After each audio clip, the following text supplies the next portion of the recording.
A paz do Senhor, meus irmãos. Meus irmãos, a igreja ela não é noiva de Cristo, ela é esposa de Cristo. E como eu sei disso, é que quando a gente lê a Bíblia, a gente tem que se contextualizar com os costumes, com a cultura da época. E a cultura judaica difere um pouco da nossa cultura quando o assunto é vida matrimonial e vida conjugal. Por exemplo, na cultura judaica eu tenho 3 fases na fase matrimonial. Eu tenho a fase da promessa, eu tenho o desposamento e eu tenho as bodas. O que seria equivalente na nossa cultura do namoro, noivado e casamento. Só que o namoro, noivado e casamento, na nossa cultura, é vivenciada de uma forma diferente da cultura judaica. Na cultura judaica, a fase da promessa, por exemplo, que é a primeira parte, é quando uma família promete para outra família: meu filho casará com a sua filha. E a outra família concorda: a minha filha, quando crescer, vai casar com seu filho. Tanto que aquele mandamento que diz assim: honra o teu pai e tua mãe para que vos prolongue os dias na terra, olhando para essa fase da promessa. Porque ela foi traduzida no nosso português, esse mandamento, de uma forma muito simplificada. Mas no original é um pouco mais profundo do que está no nosso português. Porque no original está dizendo assim: aquele que casa olhando para os pais tem seus dias acrescentados na terra. Ou seja, o que aquele mandamento está dizendo é: quando o filho ele procura casar honrando a promessa, a fase da promessa dos pais dele, durante a sua infância, ele procurou honrar o pai, procurou honrar a mãe, ele vai ter seus dias acrescentados na terra. Então, esse é o real significado daquele mandamento. Aquele que casa olhando para os pais tem seus dias acrescentados na terra, porque quem casa olhando para os pais procura honrar os pais. Então, no nosso português foi resumido e colocado apenas aquele que honra o seu pai e sua mãe, Deus acrescentará os seus dias na terra. Pois bem, essa é a primeira fase, a fase da promessa. A segunda fase é a fase do desposamento. A fase do desposamento é quando o marido pagou o preço pelo casamento. Ele já se tornou marido daquela mulher, né? Aquela mulher se tornou esposa dele, ele já pagou o dote por aquele casamento, porém ele não tem condição de construir a casa dele ainda. Ele não tem condição de dar uma festa das bodas que dura 7 dias. Ele não tem condição de fazer essa festa. Ele não tem condição de construir a sua casa. Então a esposa dele fica morando com os pais dela e ele fica morando com os pais dele, até que ele tenha condição de construir a sua casa, fazer as festas das bodas e os dois se unirem ali de fato em uma só carne. Só que a fase do desposamento, ela já é tida como esposa dele e ele já é tido como esposo dela. Tanto que a Bíblia vai dizer que Maria era desposada de José. Ou seja, todo mundo sabe que José era pobre. E como eu sei que José era pobre? Em Levítico 12. Levítico, capítulo de número 12, verso de número 6 diz assim: e quando forem cumpridos os dias da sua purificação, por um filho ou por uma filha, ela trará um cordeiro no seu primeiro ano por oferta queimada e uma pombinha ou uma rola por oferta de pecado, pelo pecado, na porta do tabernáculo da congregação ao sacerdote. Versículo 7. O qual oferecerá perante o Senhor, fará expiação por ela, e ela será limpa do fluxo de seu sangue. Esta é a lei da que der à luz a um filho ou uma filha. E se ela não for capaz de trazer um cordeiro, então tomará 2 rolas ou 2 pombinhos, um para oferta queimada e outro para oferta pelo pecado, e o sacerdote fará expiação por ela, e ela será limpa.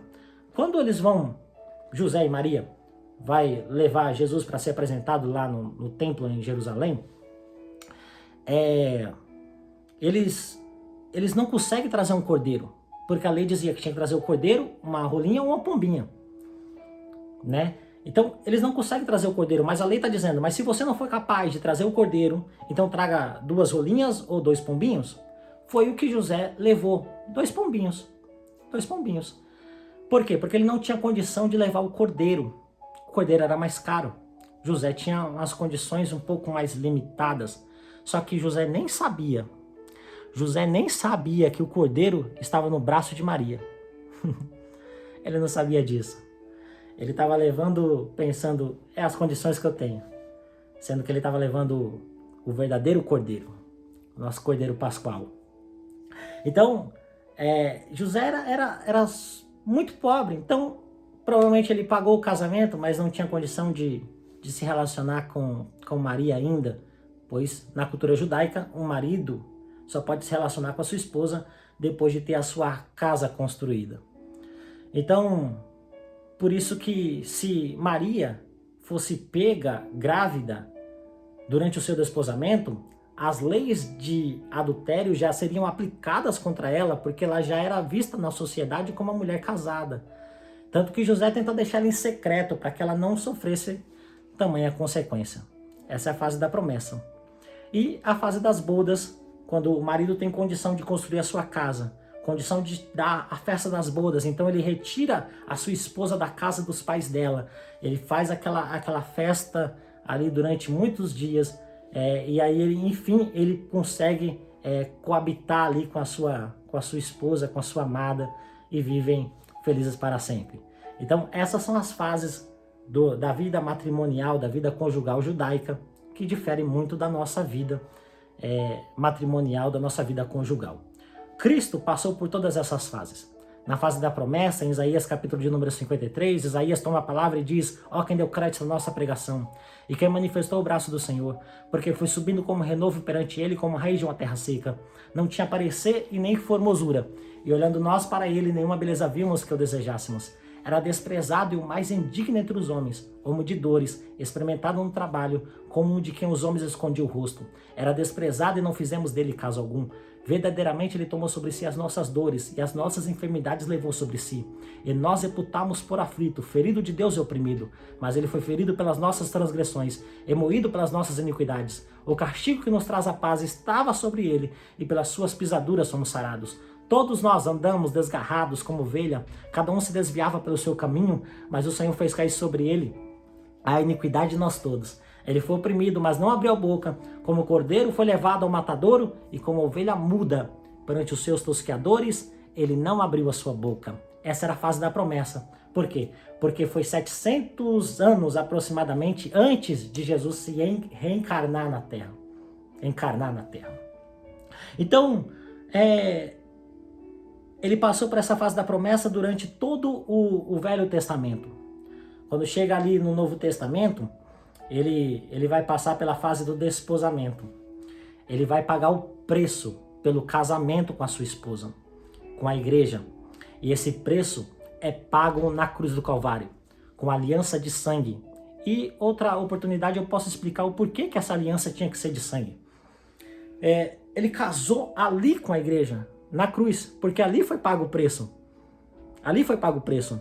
Só que quando ele veio ao mundo, ele desfez de toda a sua glória, de toda a sua riqueza, e ele não tinha condição naquele momento de nos dar uma festa para a igreja conforme ele desejava no coração dele. A festa das bodas, a festa que teremos lá na Nova Jerusalém. Por isso que ele diz assim para toda a igreja, ele diz assim: não se turbe o vosso coração, credes em Deus, credes também em mim. Na casa de meu pai há muitas moradas, se não fosse assim eu não vos teria dito, vou preparar lugar. E quando eu for, eu vou os preparar lugar, eu virei outra vez, os levarei para mim mesmo, para que onde eu esteja, estejais vós também. Aí começa a terceira fase, que é a fase das bodas do Cordeiro. Lá na Nova Jerusalém, não vai ter casamento lá. Lá é a festa de quem já está casado, porque o preço já foi pago na cruz.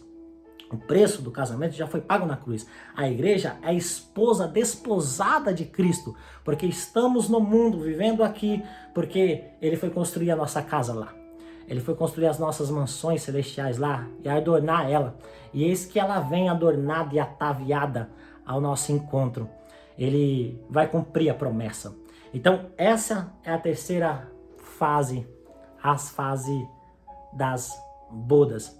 E para não ficar nas minhas palavras, e eu vou ler para vocês porque vocês não estão acreditando, mas em Efésios capítulo de número 5, vai dizer assim, Efésios 5, 22. Esposas, sujeitai a vossos maridos como ao Senhor, porque o marido é a cabeça da esposa, como também Cristo é a cabeça da igreja. Ou seja, mulheres, sujeitai aos vossos maridos, porque o marido é o cabeça da esposa, assim como Cristo é o cabeça da igreja. Ou seja, a comparação ali é feita de marido e mulher como sendo casados, e a equiparação é de Cristo com a igreja como sendo casados também. Versículo 24.